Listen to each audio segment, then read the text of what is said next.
هذه الشيلة مقدمة من محمد عبد الله إلى أخوه الغالي ورفيقه خالد عبد الله، إنتاج قناة أبو بندر النبهي. يا هجوس الشعر هات الطرح الأفضل وارسل القيثان من فضة وماسي، من محمد بن عبد الله ترسل نافحة بالعود والعطر الفرنسي.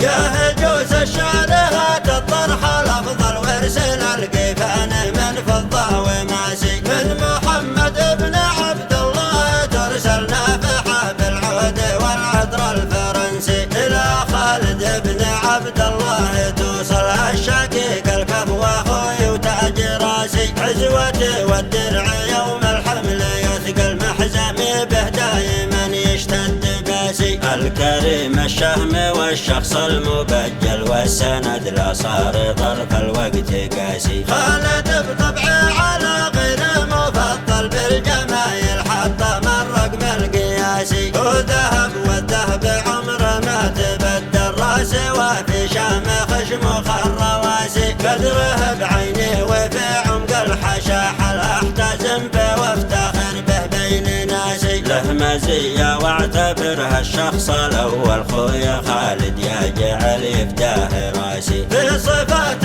كل ما فكري تامل يعجز التعبير عنه والقياسي، له سلامي من صميم القلب ينقل له تحياتي وهو سادس حواسي، والصلاة على النبي من الغيث همل دائما من لذكر النبي ناسي، يا هجوس الشعر هات الطرح الأفضل وارسل القيفان من فضة وماسي، من محمد بن عبد الله ترسل نافحة بالعود والعطر الفرنسي، إلى خالد بن عبد الله توصل الشقيق الكف واخوي وتاج راسي، عزوتي والدرع يوم الحمل يثقل محزمي به دايما يشتد باسي، الكريم الشهم والشخص المبجل والسند لا صار ظرف الوقت قاسي، خالد بطبعه على غير مفضل بالجمايل حتى من رقم القياسي، وذهب والذهب